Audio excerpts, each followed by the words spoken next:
அஸ்ஸலாமு அலைக்கும். தனிமை ஆரம்பத்தில் சற்று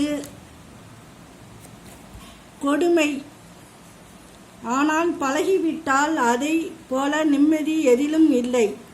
நமக்கே நாம் துணையாக இருக்கும் போதுதான் வாழ்க்கையில் ரகசியங்கள் புரியும். எதுவென்றாலும் நாம் உடைந்துவிட்டு மன்னிப்பு கேட்டு விடலாம் என்று நினைக்கக்கூடாது. ஒரு சில விஷயங்களை சரி செய்ய முடியாது.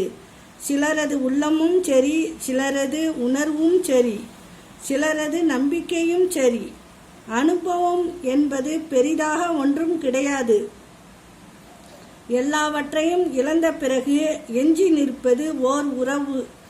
தனக்கு முக்கியம் என நினைத்து இருந்தால் அவ்வுறவின் உணர்வுக்கு மதிப்பளிக்க தவறி இருக்க மாட்டார்கள். தானே உண்மையாக இருக்கிறேன் என்று ஊமையாக இருந்து விடாதே. மதிக்க மாட்டார்கள், மிதித்து விடுவார்கள்.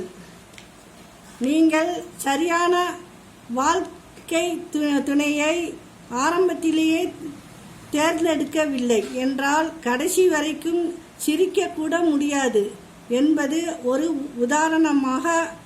சத்தமில்லா அழுகை, துணை இருந்தும் தனிமை என்று ஆகிவிடும். வாழ்க்கை என்பது ஒரு அழகிய கவிதைகள் போல் தான். அதை ரசிப்பதும் வெறுப்பதும் அவரவர் மனநிலை பொறுத்தே. பிறந்தால் வாழ்வோம் என்று நினைக்காதே, வாழ்வதற்காக பிறந்தோம் என நினை. வாழ்க்கை வசப்படும். அஸ்ஸலாமு அலைக்கும்.